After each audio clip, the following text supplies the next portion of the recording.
하나님의 이름 오늘 세 번째 시간입니다. 오늘 상고할 이름은 성경에서 딱 한 번 고백된 굉장한 이름이에요. 성경에서 딱 한 번 고백된 하나님의 이름 엘 올람입니다. 엘 올람. 자, 오늘 33절 말씀인데요. 33절 우리 같이 한번 다시 읽어볼까요? 시작. 아브라함은 브엘세바에 에셀 나무를 심고 거기서 영원하신 여호와의 이름을 불렀으며, 영원하신 하나님 여호와의 이름을 불렀으며. 오늘 각자 성경에 읽는 대로 읽도록 하겠습니다. 자, 여기서 이 영원하신 여호와, 영원하신 하나님 여호와, 바로 이것이 엘 올람입니다. 엘 올람. 자, 엘은 하나님을 뜻하고요, 올람은 본래 어떤 의미냐면 제한된 시간 속에서 오랜 기간을 나타낼 때 사용되는 단어가 올람이에요. 제한된 시간 속에서 오랜 기간을 나타낼 때. 자, 그런데 이 올람이라는 단어가 하나님과 함께 쓰이면, 하나님과 함께 나올 때는 영원함이라는 뜻이 됩니다. 영원함. 자, 그럼 뭐겠어요? 영원하신 하나님, 영존하시는 하나님, 영생하시는 하나님, 바로 이것이 하나님의 이름 엘 올람입니다. 영원하신 하나님. 우리가 이 하나님의 이름 엘 올람에 담긴 의미, 그리고 오늘 우리에게 주시는 이 이름을 통하여 오늘 우리에게 주시는 메시지가 무엇인지를 알기 위해서는요, 먼저 아브라함이 왜, 어떤 상황 속에서 이 엘 올람 하나님의 이름을 불렀는가, 그가 어떤 상황 속에서 이 이름을 고백했는가를 알면 우리가 알게 되겠죠. 자, 그래서 오늘 본문을 우리가 살펴볼 텐데요, 함께 읽은 본문은 아브라함과 아비멜렉이 평화 조약을 맺는 이야기예요. 아브라함과 아비멜렉이 평화 조약을 맺는 이야기. 자, 22절, 23절 우리 다시 한번 같이 읽어볼까요? 오늘 본문 22절, 23절입니다. 시작. 그때에 아비멜렉과 그 군대 장관 비골이 아브라함에게 말하여 이르되, 내가 무슨 일을 하든지 하나님이 너와 함께 계시도다. 그런즉 너는 나와 내 아들과 내 손자에게 거짓되이 행하지 아니하기를 이제 여기서 하나님을 가리켜 내게 맹세하라. 내가 내게 후대한 대로 너도 나와 내가 머무는 이 땅에 행할 것이니라. 자, 먼저 아비멜렉이 누구인가? 창세기 20장에 보면 아비멜렉은 그랄 왕으로 소개됩니다. 그랄 땅의 왕. 아브라함은 아비멜렉의 땅 그랄에 지금 살고 있던 거죠. 아브라함은 지금 그랄 땅에 살고 있었어요. 아비멜렉의 땅. 그런데 지금 그랄 왕 아비멜렉이요, 아브라함을 찾아와서 조약을 맺자고 그래요. 자, 이거 좀 어색하지 않으세요? 아니, 아브라함이 왕을 찾아가서 어떤 부탁을 했다면 자연스럽죠. 그렇잖아요. 아브라함이 왕에게 가서 부탁을 해야죠. 그런데 지금 오히려 아브라함을 찾아와요. 왕이 뭐가 아쉬워서, 왕이 뭐가 아쉬워서 아브라함을 찾아와서 조약을 맺자고 하고 있는 겁니다. 왕이. 자, 이유가 있었어요. 왕이 왜 아브라함을 찾아와서 조약을 맺자고 했는가? 그 이유가 22절에 나오죠. 22절에 보시면 네가 무슨 일을 하든지 하나님이 너와 함께 계시도다. 이걸 직역해 보면요, 네가 하는 모든 일들 속에 하나님께서 함께 하신다. 네가 하는 모든 일들 속에서 하나님이 함께 하신다. 뭐겠어요? 아비멜렉은요, 아브라함을 통해서 하나님의 함께 하심, 그분의 도우심의 손길을 보았다는 거예요. 아비멜렉이, 왕이 아브라함을 보면서 하나님의 손길을 봤어요. 아비멜렉이 왜 이런 말을 했는지를 우리가 알려면, 왜 아비멜렉은 이런 말을 했을까? 20장을 가봐야 돼요. 20장. 자, 그랄에 온 아브라함은요, 아내 사라를 누이라고 속입니다. 누이라고 속여요. 아브라함은 하나님을 두려워하지 않는 이 이방 땅에서, 여기는 이방 땅이에요. 그 이방 땅에서 아름다운 사라를 통해 자신이 어려움을 겪게 될까 봐 두려웠던 거예요. 그러니까 사라가 정말 아름다웠나 봐요. 그래서 괜히 내 아내라 그러면 자기를 어떻게 해서 이 아내를 뺏을까 봐, 아브라함도 참 쪼잔한 남편이죠. 자기 생명 지키고자 아내를 속이는 거예요. 그랬던 겁니다. 자, 그리고 그의 예상은 적중해요. 진짜 사라는 이뻤나 봐요. 이 아비멜렉, 그랄 땅 왕 아비멜렉은요, 자신의 땅에 온 이 아름다운 이방 여인을 아내를 삼고자 데려오게 합니다. 사라를 보자마자 아름다우니까 내가 아내 삼겠다, 데려오라는 거예요. 그런데 그 밤에 하나님이 개입을 하세요. 20장 3절을 보세요. 20장 3절. 자, 오늘은 성경책 20장, 21장 뭐 이렇게 볼 거니까 20장 3절. 하나님이 그 밤에 개입하시는데 같이 한번 읽어볼까요? 시작. 그 밤에 하나님이 아비멜렉에게 그에게 이르시되 네가 데려간 이 여인으로 말미암아 내가 죽으리니 그는 남편이 있는 여자임이라. 자, 하나님은 아비멜렉에게 사라가 남편 있는 여자임을 가르쳐 주세요. 그 말은 뭐예요? 지금 아내 삼고자 데려갔어요. 근데 그는 남편이 있다 가르쳐 주신 건 건드리지 마라, 동침하지 마라. 자, 그런데 하나님께 아비멜렉은 억울함을 호소하죠. 그 호소가 뭐예요? 5절을 보세요. 5절도 같이 읽어볼까요? 시작. 그가 나에게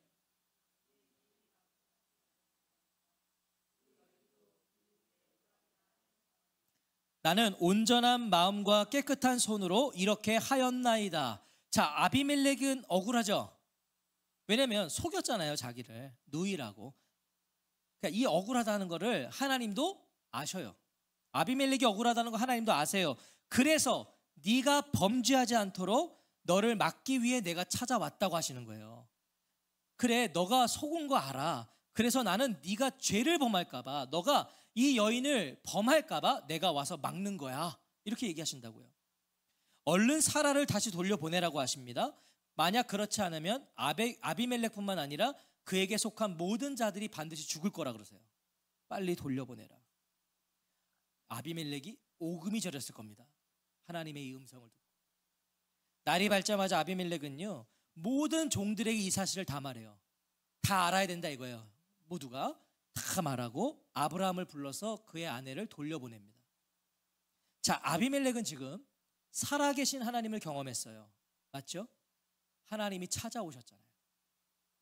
그리고 그때부터 아비멜렉은요, 하나님을 믿진 않았지만, 그는 하나님 믿지 않았어요. 믿진 않았지만 하나님이 함께 하시는 아브라함을 주목했던 거죠. 그럴 수밖에 없는 거잖아요. 살아계신 하나님이 자기를 찾아왔었으니까. 그리고 아브라함의 아내니까 돌려보내라고 하셨으니까 그 다음부터는 그 아브라함을 주목해서 봤을 거예요, 이 왕이. 그리고 그로 인해서 네가 무슨 일을 하든지 하나님이 너와 함께 계시도다는 결론에 이른 거예요. 지켜보고서. 자, 그리고 그런 아브라함과 화친 조약, 평화 조약을 맺고자 하는 거예요, 이 왕이. 그랬기 때문에 아비멜렉이 아브라함의 삶을 보면서 하나님의 함께 하심을 보았다는 것이 은혜와 도전이 되어요. 그렇지 않으세요? 아브라함의 삶을 보고 하나님을 봤다잖아요. 이것이 성도들의 삶이어야 되지 않겠습니까? 이것이 누군가 우리의 삶의 모습과 자세를 통해서 하나님의 함께 하심을 볼 수 있어야 돼요. 성도니까, 하나님 백성이니까, 하나님 자녀니까 누군가 나를 보고 하나님이 함께하고 계심을 봐야죠. 자, 그러면 아비멜렉은 아브라함의 무엇으로 하나님이 그와 함께 하심을 봤을까요? 아브라함의 뭘 보고? 그의 삶 아니겠어요? 그의 삶? 여러분, 오늘날 세상의 교회를 왜 욕하죠? 교회를 왜 욕해요? 그 교회된 우리의 삶을, 교회들의 행보를 보고 욕하는 거죠. 삶을 보는 거라니까. 세상은요 성경 보고 하나님 못 믿어요. 왜? 세상은 성경을 안 믿거든요. 보질 않아요. 그런데 세상은 우리의 삶을 봐요. 예수 믿는다고 그러던데, 저희가 교회 다닌다고 그러던데, 근데 왜 저 모양이야? 이렇게 된다는 거죠. 자, 아비멜렉은 아브라함의 삶을 지켜봤어요. 유심히 지켜봤어요. 아브라함의 경건한 삶을 봤겠죠. 거룩한 그의 걸음을 보았던 거예요. 아비멜렉은 자신과 다른 아브라함의 구별된 삶을 통해서 그와 함께 하시는 하나님을 보았던 거예요. 자신과는 뭔가 다른 구별된 삶. 세상이 교회된 성도들을 언제 인정할까요? 우리 언제 인정할까요? 세상이. 멋있는 교회 건물을 지으면 세상이 우리 인정해 줄까요? 우리가 성공하고 돈 많이 벌면 하나님이 우리와 함께하고 계시다고 세상이 인정해 줄까요? 아니요, 그렇지 않을 겁니다. 세상에는요, 더 멋있는 건물이 많거든요. 오히려 요즘에는요, 교회가 막 이제 막 여기 막 때려 짓잖아요. 세상이 뭐라 해요?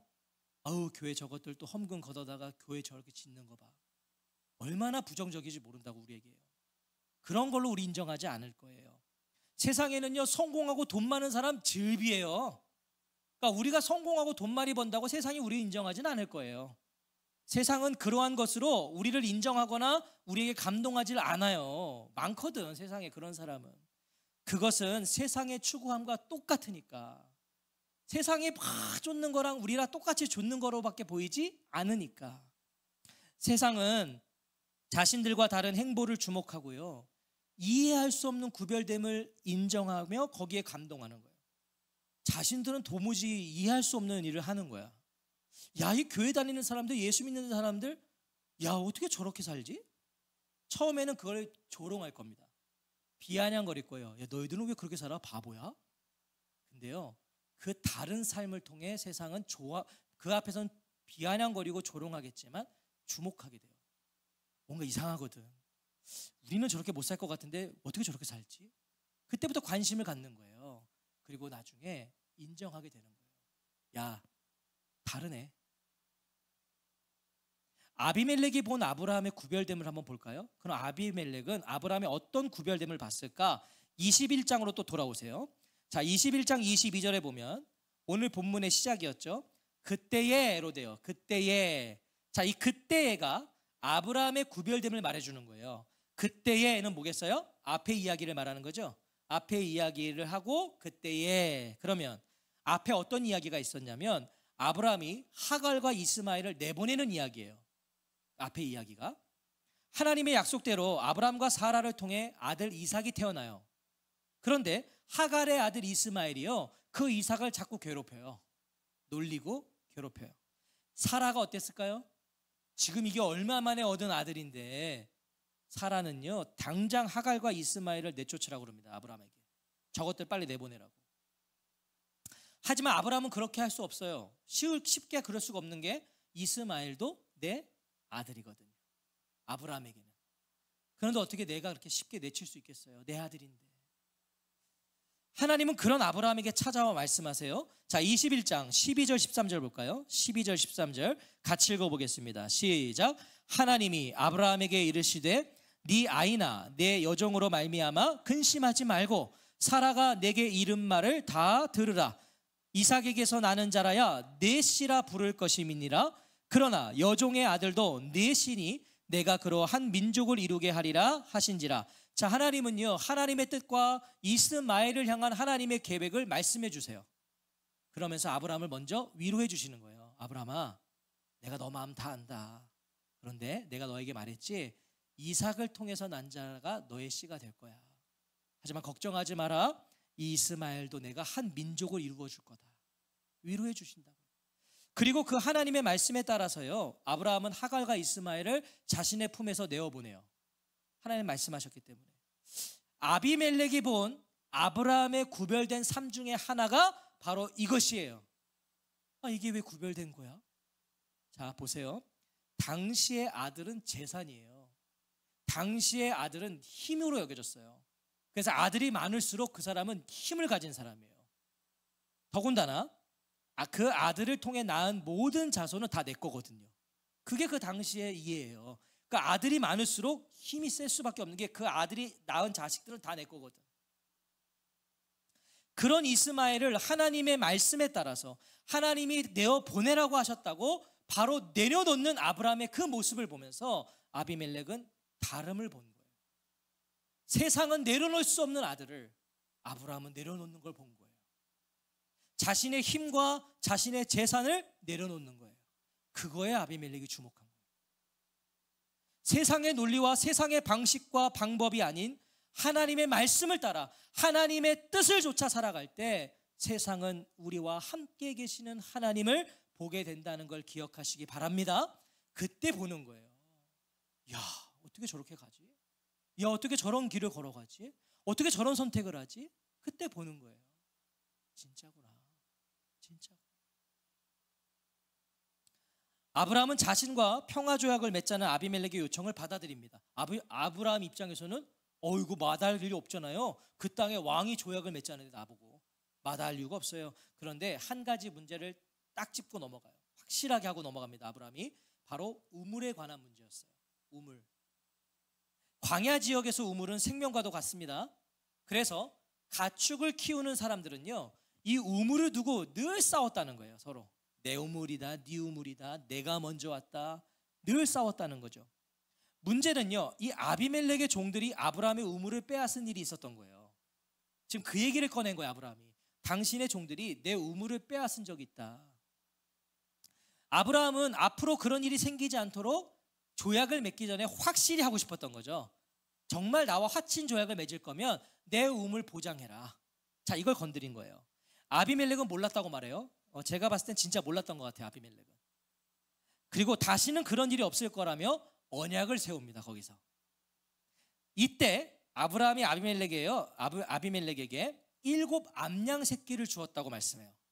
자, 이것도 이상하지 않으세요? 언약을 체결하자고 찾아온 건 아비멜렉인데 선물은 아브라함이 줘요.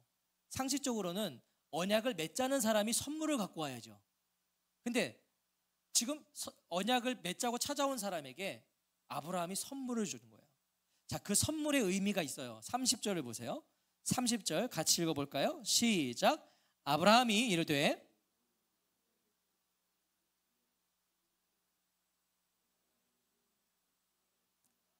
선물의 의미가 뭐예요? 이 우물의 주인은 아브라함이라는 걸 아비멜렉도 인정했다는 거예요. 이 선물을 받으면 이제 이 우물은 아브라함 거라는 걸 누가 증인이 되어주는 거예요? 아비멜렉이 증인이 되는 거예요. 그러니까 아브라함은 지금 왕을 증인으로 채택하는 거예요. 그래서 이 선물을 이걸 받으면 너는 이걸 인정하는 거다. 자, 그래서 이 우물의 이름이 맹세의 우물이란 뜻의 브엘세바가 된 겁니다. 맹세의 우물. 여기서 아비멜렉과 아브라함이 맹세를 했다는 거예요. 브엘세바. 아브라함과 아비멜렉이 이곳에서 맹세를 했다는 걸 남긴 거예요. 무엇으로? 이름으로. 브엘세바. 자, 그렇게 아비멜렉은 가벼운 마음으로 왕궁으로 돌아가요. 그리고 바로 이때 아브라함이 고백한 하나님의 이름이 엘 올람인 거예요. 자, 여기까지 정리되셨어요? 이때 고백한 게 엘 올람. 이때 32절 33절 같이 읽겠습니다. 시작. 그들이 브엘세바에서 언약을 세우매 아비멜렉과 그 군대 장관 비골은 떠나 블레셋 사람의 땅으로 돌아갔고 아브라함은 브엘세바에 에셀 나무를 심고 거기서 영원하신 하나님의 여호와의 이름을 불렀으며 떠나는 아비멜렉의 뒷모습을 보며 아브라함은 브엘세바 맹세의 우물 곁에 에셀 나무를 심어요. 에셀 나무. 자, 이 에셀 나무가 뭔가 보니까요, 1년 내내 잎이 늘 푸른 상록수래요. 1년 내내 잎이 푸르는 나무예요. 그리고 생명력이 얼마나 강하면 사막의 모래 언덕이나 염분이 있는 늪지대에서도요 정말 죽지 않고 9m에서 10m까지 자란답니다. 그러니까 생명력이 굉장한 나무인 거예요. 이 에셀 나무는 재질이 단단하고요, 키가 얼마나 9m, 10m니까 넓은 그늘을 만들어주는 나무래요.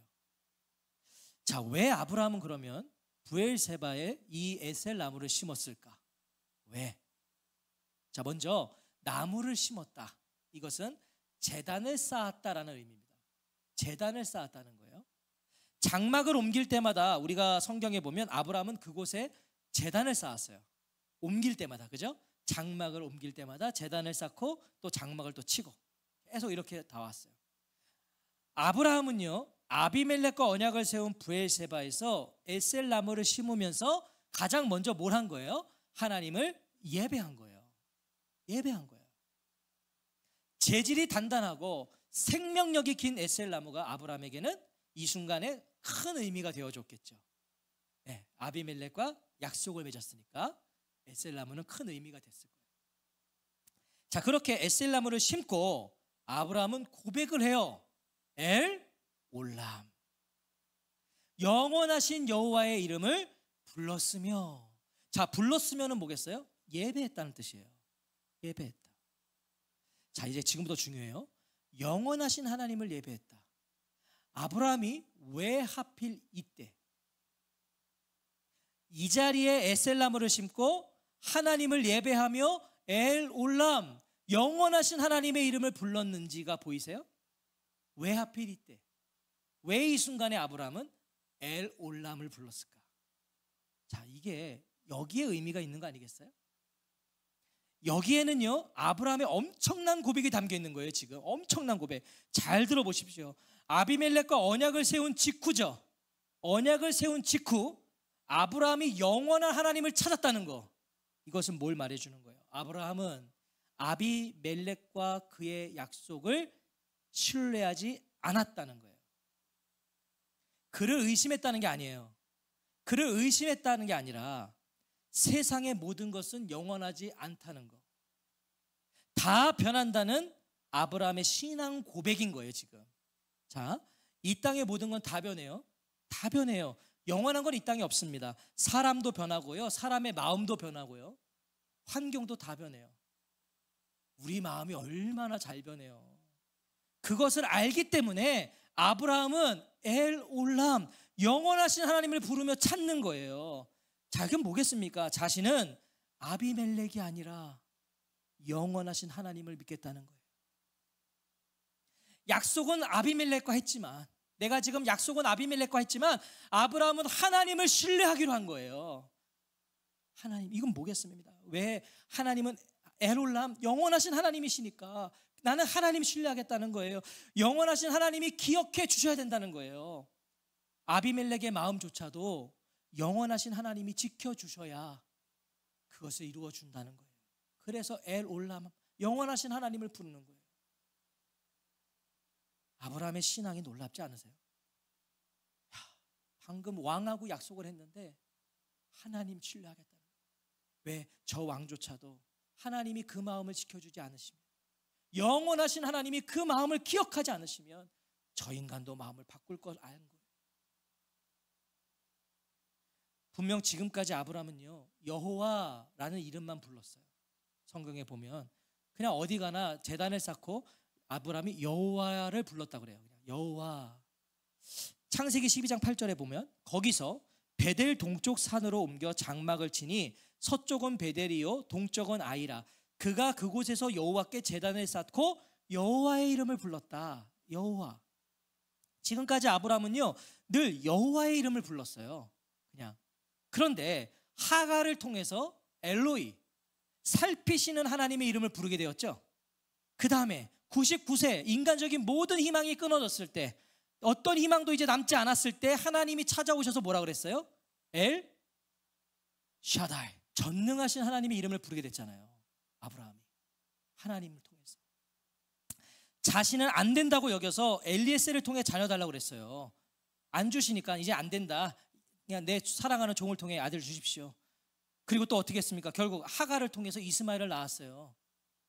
하지만 엘샤다이 하나님으로 찾아오셔서 하나님은 다시 약속해 주셨어요. 너의 태를 통해서, 사라와 너를 통해서 나온 자식이 너의 자식이 될 거야. 그리고 약속하신 대로 아브라함은 100세가 돼서요, 사라를 통해 아들 이삭을 낳아서 지금 안고 있다고요. 이런 하나님과의 동행을 통해서 아브라함은 오늘 자신의 신앙과 믿음을 담아 하나님의 이름을 부른 거예요. 그 이름이 바로 엘 올람, 영원하신 하나님, 살피시는 하나님, 전능하신 하나님에서 이제 영원하신 하나님을 아브라함은 믿고 바라보게 된 거예요. 그리고 이 영원하신 하나님으로 인해서 아브라함은 다음 장인 22장에 가면 어떤 일이 일어나요? 이해할 수도 받아들일 수도 없는 아들 이삭을 바치라는 하나님의 명령에 순종할 수 있게 됩니다. 이게 지금 지금 이어지는 게 놀라운 거예요. 영원하신 하나님을 고백했기 때문에 그 다음 이삭을 바치는 일에 아브라함이 순종할 수 있었다는 거예요. 어떻게 순종한 거예요? 엘 올람, 영원하신 하나님을 믿었기 때문에 그는 아들을 바치는 거예요. 창세기 22장 5절을 보면 이에 아브라함이 종들에게 이르되 너희는 나귀와 함께 여기서 기다리라. 내가 아이와 함께 저기 가서 예배하고 우리가 너희에게로 돌아오리라. 놀랍지 않으세요? 지금 아들 잡으러 가는 길이거든요. 근데 뭐라 그래요? 내가 가서 예배하고 우리가 돌아올 거야. 하나님이 이삭을 죽이라고 그러셨는데 뭐라 그래요? 우리가 돌아올 거야. 히브리서 기자가 이런 아브라함의 마음을 증언해 주고 있어요. 히브리서 11장 19절에 보면 그가 하나님이 능히 이삭을 죽은 자 가운데서 다시 살리실 줄로 생각한지라 비유컨대 그를 죽은 자 가운데서 도로 받은 것이다. 아브라함은요 이 믿음으로 간 거예요. 영원하신 하나님이시니까 내 아들 살리실 거야. 아브라함의 시선이요 영원하신 하나님께 고정되어 있었다는 걸 알려주는 거예요. 이런 아브라함의 신앙은요 오늘 본문 34절에서도 확인할 수 있어요. 엘 올람 영원하신 하나님을 향한 그 신앙을 확인할 수 있는데 34절 같이 읽어볼까요? 오늘 본문 34절 시작. 그가 블레셋 사람의 땅에서 여러 날을 지냈더라. 자, 다 마음을 모아서 잘 들어보세요. 집중해서. 부엘세바에 에셀 나무를 심고 엘 올람 영원하신 하나님의 이름을 부르며 예배한 후에 아브라함은 수많은 날들, 그러니까 오랫동안 블레셋 족속의 땅에 지냈더라 이거예요. 거기서 이제 오래 살았어요. 보면 적어도 10년 이상 살았어요. 하지만 아브라함은요 그 땅을 자신의 정착지로 삼지 않았다는 거예요. 어떻게 알 수 있냐면 이 지냈더라 라는 이 말씀이 직역을 해보면 여행자로서 잠시 체류하다라는 거예요. 여행자로 잠시 체류했다. 무슨 말이죠? 아브라함은 부엘세바에서 오랜 세월을 지냈지만 단 한순간도 그곳에서 거주민으로 살지 않았다는 거예요. 아브라함은 여기 거주민으로 살지 않았다. 아브라함은 항상 떠나려는 생각으로 나그네처럼 살았다. 이 말씀을 하는 거예요. 나그네처럼 살았다. 왜 나그네처럼 살았어요? 엘 올람 영원하신 하나님을 바라보는 인생이었기 때문이에요. 영원하신 하나님을 바라보고 사니까 여기가 내 거주지가 아니에요. 그 나그네처럼 살았다는 거예요. 성경은 이런 아브라함의 삶이 오늘날 성도들의 삶이어야 한다고 말씀합니다. 이런 아브라함의 삶, 본향이 있다고 말씀하십니다. 우리를 위해 예비된 성이 있다고 성경은 말씀하십니다. 본향이 있다. 너희들을 위해 준비된 도시가 있다라고 말씀하세요. 그러면서 우리를 뭐라고 부르세요? 거류민과 나그네들이라고 부르세요. 사랑하는 성도 여러분, 신앙의 정점은 엘 올람 영원하신 하나님의 이름을 부르는 겁니다. 이게 신앙의 정점입니다. 영원하신 하나님을 바라보고 영원하신 하나님께 시선을 둘 때 그 사람은 진정 신앙의 정점에 올라 있는 겁니다. 왜냐하면 모든 인생은요 영원을 향해 가고 있기 때문이에요. 지금 우리는 다 우리뿐만 아니라 이 땅의 모든 인간은요 지금 다 영원을 향해 가고 있어요. 한 부류는 영원한 죽음을 향해 가고 있는 거고요, 한 부류는 영원한 생명을 향해 가고 있는 거예요. 그러니까 모두가 영원을 향해 가고 있는 거예요 지금. 그러나 영원한 죽음이냐 영원한 생명이냐. 그래서 엘 올람 영원하신 하나님을 알지 못하면, 그 이름을 부르지 못하면 그 삶은 결국 이 땅에 머물게 돼요. 모든 시선이 이 땅에 있는 거예요. 그 사람은 영원을 모르니까 그 이 땅이 전부인 것처럼 살아요. 여기서 그냥 뼈를 묻을 것처럼 산다고요. 이 땅에서 잘 되고 잘 먹고 잘 사는 게 목적이 돼버리는 거예요. 영원한 하나님을 모르니까. 이곳은 정착지가 아닌데, 여기는 거쳐가는 과정일 뿐인데, 여기는 지나가는 여정인데 자꾸 주저앉아요. 자꾸 눌러앉게 되는 거죠. 아닙니다. 우리의 목적지는 엘 올람 영원하신 하나님의 품입니다. 거기가 우리의 목적지입니다. 영원하신 하나님 나라, 여기가 우리의 정착지입니다. 그래서 오늘도 우리가 부르고 또 불러야 할 이름은 엘 올람 영원하신 하나님의 이름입니다. 그래서 오늘도 우리는 그 이름을 불러야 됩니다. 날마다 새날을 맞을 때마다, 심장이 뛰고 호흡이 있을 때마다 언제나 어디서나 엘 올람 영원하신 하나님의 이름을 부르십시오. 부르셔야 돼요. 그러면 우리는 오늘도 영원을 향해 가고 있는 거룩한 순례자가 될 줄로 믿습니다. 그 사람은요 영원을 향해 가는 순례자로 사는 거예요. 아침에 눈을 뜨자마자 엘 올람, 영원하신 하나님. 그 사람은 거룩한 순례자로 오늘을 사는 거죠. 나그네처럼, 지나가는 사람처럼 이 땅을 살아갈 수 있는 거예요. 저와 성도님들의 주어진 오늘이, 자, 우리는 오늘 주어졌어요. 오늘 우리가 눈을 떠서 지금 오늘을 살고 있어요. 내일도 눈이 떠지면 우리는 또 오늘을 사는 거예요. 저와 성도님들의 주어진 그 오늘이 엘 올람, 영원하신 하나님을 통하여 영원 속의 오늘이 되시기를 주의 이름으로 축원합니다. 여러분, 이거 굉장히 중요한 거예요. 영원하신 하나님을 믿는 사람은 오늘을 맞이하면 이건 그냥 단순한 오늘이 아니에요. 영원 속의 오늘이에요. 이것을 고백하는 사람은 그 하루를 막 살지 않을 겁니다. 가볍게 살지 않을 겁니다. 영원 속의 오늘인데요. 내가 지금 영원을 향해서 가고 있는 오늘인데요. 이 땅에 시선을 두지 않을 겁니다. 그 사람 영원하신 하나님을 신뢰할 겁니다. 오늘 이 설교를 제가 이렇게 다 원고를 마치고 제가 세 문장을 저의 신앙 고백처럼 이렇게 싹 적어놔 봤어요. 제가 한번 읽어볼게요. 영원하신 하나님이시기에 오늘의 하나님이실 수 있다. 이게 저에게 딱 마음을 주시더라고요. 그래, 영원하신 하나님이시니까 오늘의 하나님이실 수 있지. 우리의 오늘에 영원하신 하나님이 계신다.